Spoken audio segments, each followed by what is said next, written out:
A True Martial World, Bab 109. Judul, Garis Darah. Usai babak semifinal, para peserta yang berhasil atau gagal kembali ke tempat tinggal masing-masing. Adapun orang-orang tidak peduli betapa marahnya mereka tidak dapat mengubah hasil kompetisi dan mulai berpisah. Tapi pertempuran tidak pernah berhenti.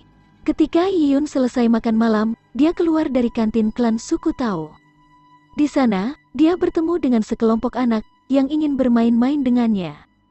Pemimpin mereka adalah seorang gadis berusia 14 tahun, dan di belakangnya ada sekelompok anak laki-laki dan perempuan, semuanya remaja. Gadis kecil itu adalah bos mereka.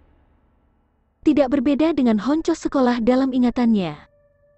Bahkan di dunia lain ini, anak-anak juga memasuki tahap pemberontakan di usia remaja. Anak-anak pada usia ini dengan mudah membentuk geng mereka seperti Sekte Hijau, Sekte Hong, kelompok pemuda, dan lainnya. Gadis kecil itu menjentikkan rambutnya dengan dingin dan menatap Yiyun tanpa suara, matanya penuh permusuhan. Mereka di sini untuk menunjukkan kekuatan mereka. Nyatanya, mereka memperlakukan Yiyun seperti seseorang yang sebaya, dan seseorang dengan tingkat IQ yang sama. Jika tidak ada yang lain, hanya berdasarkan tinggi, Yiyun 1 inci lebih pendek dari gadis itu. Bagaimana anak-anak bisa tahu tentang Purple Air Comes from the East atau manifestasi Yuan Qi? Bagi mereka, kekuatan diukur dengan tinggi badan seseorang. Mereka yang tampak tinggi dan kuat, tampak kuat, dan mereka tidak berani menyinggung perasaan mereka. Mereka yang bertubuh pendek, mereka tidak mengintimidasi, dan mereka penurut. Pemimpin anak-anak itu tentu tahu bahwa Yiyun kuat, dan kelompok yang dibawanya bukanlah tandingannya, tapi Yiyun lebih pendek dari kepala mereka. Ini membuat mereka secara tidak sadar mendapatkan keuntungan mental, karena mereka sering menindas yang lemah. Sulit untuk menggambarkan pikiran anak-anak ini. Mereka merasa idola mereka telah dihina, jadi mereka perlu melakukan sesuatu untuk menunjukkan keberanian mereka. Tentu saja orang yang sebenarnya menghina idola mereka adalah Jin Longwei, tapi mereka tidak memiliki keberanian untuk mengacaukan Jin Longwei, jadi mereka datang untuk mengacaukan Yiyun. Mereka hanya perlu memberi isyarat untuk membuktikan dukungan abadi mereka untuk Huya. Adapun hasil yang mereka inginkan, mereka juga tidak benar-benar tahu. Yiyun tidak bisa berkata-kata. Direcoki oleh anak-anak yang tidak tahu apa-apa, dia benar-benar merasa tidak beruntung. Yiyun hanya melepaskan sejumlah kecil aura untuk mendorong anak-anak menjauh. Dia melangkah keluar dari kerumunan, membiarkan mereka menekan amarah mereka. Faktanya, sejak semifinal berakhir, Yiyun menyadari bahwa mata orang-orang klan suku Tao penuh dengan permusuhan. Yiyun telah menghancurkan 3 tuan muda dari klan suku Tao dalam 1 pukulan. Rasanya seperti masuk ke rumah seseorang untuk memukul wajah mereka. Bagaimana orang-orang klan suku Tao bisa bersahabat dengannya? Yang lebih buruk adalah bahwa Yiyun tidak pernah menunjukkan kekuatan sejatinya sepanjang waktu. Hasilnya diputuskan oleh Jin Longwei. Orang-orang dari klan suku Tao sangat tidak puas dengan hasil yang diumumkan oleh Jin Longwei. Yiyun mengabaikan orang-orang ini dan hanya ingin segera keluar dari kerumunan. Pada saat ini, Yiyun memperhatikan bahwa tidak jauh darinya berdiri seorang gadis berbaju putih. Dia tersenyum padanya. Matahari terbenam membuat gadis itu membuat bayangan panjang di tanah. Gaunnya dilapisi dengan kilau emas. Lapisan itu berkilauan di bawah matahari terbenam seperti peri menari. Gadis itu hanya tersenyum tanpa mengucapkan sepatah kata pun. Setelah melihat Yiyun melihat ke atas, dia berbalik dan pergi. Yiyun memahami niatnya dan mengikutinya. Keduanya bergerak maju dan segera menghilang dari kota klan suku Tao. Dengan perubahan pemandangan, Yiyun dan gadis itu telah tiba di gunung belakang klan suku Tao. Saat ini, matahari telah terbenam dan cahayanya membakar merah langit barat. Kamu sepertinya tidak populer, Lin Xingtong dengan santai berkata sambil berbalik ke arah Yiyun. Yiyun tersenyum tak berdaya, penampilan aku di klan suku Tao telah mencuri perhatian mereka. Tentu mereka tidak akan menyambutku, selain itu. Mereka marah karenanya. Hasil evaluasi Jin Longwei cukup berwibawa. Kamu bisa mengabaikan orang-orang itu. Benar. Aku sebelumnya setuju untuk terus berdebat denganmu. Lin Xingtong telah membuat janji dengan Yi Yun untuk melanjutkan perdebatan mereka hari ini. Baik. Yi Yun tidak bisa meminta yang lebih baik. Lin Xingtong adalah seorang master. Meskipun Yi Yun tidak tahu apa pangkat Lin Xingtong itu, dia tahu bahwa hal-hal yang dia ungkapkan sangat bermanfaat baginya. Lin Xingtong dengan lembut menyentuh pergelangan tangannya dan menarik pedang. Pedang. Mata Yi Yun berbinar. Ini adalah pertama kalinya melihat Lin Xingtong menggunakan senjata. Dalam pertandingan sparring terakhir dengan Lin Xingtong, dia menggunakan tangannya untuk berdebat dengan Yi Yun. Tao Yun Xiao menggunakan pedang, begitu pula Huya. Pedang yang mereka gunakan adalah artefak leluhur klan suku Tao. Tapi mengapa aku merasa kualitas kedua pedang itu tidak bisa menandingi pedang di tangan Lin Xingtong? Tubuh pedang Lin Xingtong sangat lembut, seperti ular perak yang berenang. Meskipun jauh dari Yi Yun, sinar dingin yang mewah itu terasa seperti menusuk ke alis Yi Yun, membuat alisnya merinding. Nama pedang ini adalah Frostwater. Ini pedangku. Biasanya saat aku menghadapi musuh, aku akan menggunakan pedang. Bisa dibilang aku punya bakat khusus di bidang pedang. Bakat ini juga dikenal sebagai Heart of the Sword. Heart of the Sword adalah garis keturunan darah. Itu bukanlah sesuatu yang bisa dibangkitkan oleh siapapun. Mungkin di masa depan, kamu akan memiliki garis keturunan sendiri. Kata-kata Lin Xingtong sepertinya telah membuka pintu baru untuk Yi Yun. Garis keturunan darah? Jantung pedang? Yi Yun tidak tahu apa artinya memiliki garis keturunan, tapi dia tiba-tiba merasakan ketertarikan yang kuat padanya. Lin Xingtong berkata, kamu hanya perlu menerobos ke Purple Blood untuk saat ini.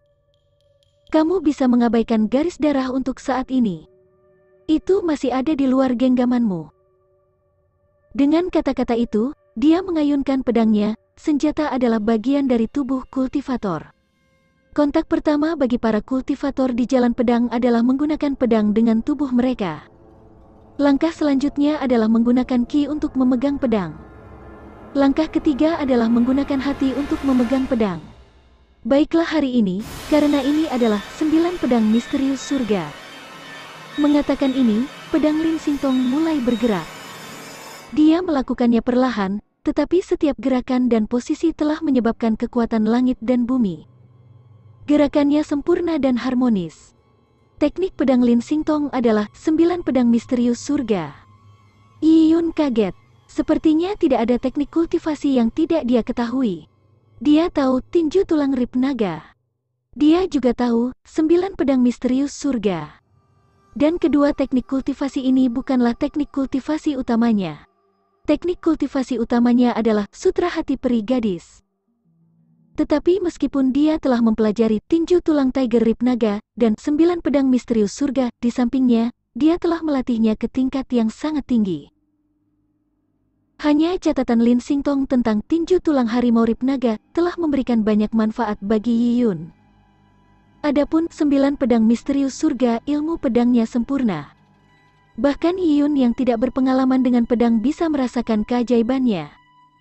Terutama dengan visi bahwa Purple Crystal Origins memberi Yi Yun, dia bisa melihat surga bumi Yuan Qi di sekitarnya mengembun menuju Lin Xingtong, membentuk titik cahaya yang tak terhitung banyaknya. Swiss. Swiss. Swiss. Keluar 9 balok pedang emas dari tubuh Lin Xingtong. Ini adalah manifestasi dari Yuan Qi yang ditunjukkan oleh Huya sebelumnya. Tapi manifestasi Yuan Qi Huya hanya muncul sesaat sebelum menembak ke langit. Tapi manifestasi Yuan Qi Lin Xingtong. 9 pedang emas kecil seperti peri yang mengalir di sekitar balok pedang Lin Xingtong. Ketika Lin Xingtong menyerang, pedang emas kecil itu terbang keluar, tetapi ketika dia menarik pedangnya kembali, pedang emas kecil itu akan mengikuti punggungnya. Langkah ini membuat kagum Yi Yun. Memikirkannya, Lin Xingtong 1 tahun lebih muda dari dia. Sulit membayangkan di kelas mana bakat Lin Xingtong. Aku benar-benar seekor katak di dalam sumur. Yi Yun berkata pada dirinya sendiri. Dia pertama kali memahami rutinitas memiliki batasan, tetapi seni bela diri tidak terbatas, dan dia telah mendorong Purple Air Comes from the East. Yi Yun tidak bisa tidak bangga dengan dua pencapaian ini. Tetapi jika dibandingkan dengan Lin Xingtong, itu bukan apa-apa. Lin Xingtong pasti telah mencapai ranah rutinitas memiliki batas, tetapi seni bela diri tidak terbatas sejak lama. Atau dia tidak akan menulis catatan di manual. Hanya dengan santai mempelajari teknik kultivasi selama setengah tahun, Lin Xingtong telah mencapai keadaan seperti itu. Jalannya masih panjang. Lin Xingtong memperagakan permainan pedangnya saat Yi Yun menyaksikan. Meskipun itu adalah 9 pedang misterius surga yang sama, Huya jauh lebih buruk daripada Lin Xingtong. Adapun demonstrasi Tao Yun Xiao tidak layak untuk disaksikan. Setelah menjalani 2 kehidupan, jiwa Yi Yun lebih kuat dan memiliki persepsi yang tinggi. Lin Xingtong baru saja mendemonstrasikan permainan pedangnya tanpa sepatah kata pun. Tetapi dengan hanya melihat ilmu pedang Lin Xingtong, Yi Yun bisa mengingat berbagai kekurangan dalam ilmu pedang Tao Yun Xiao.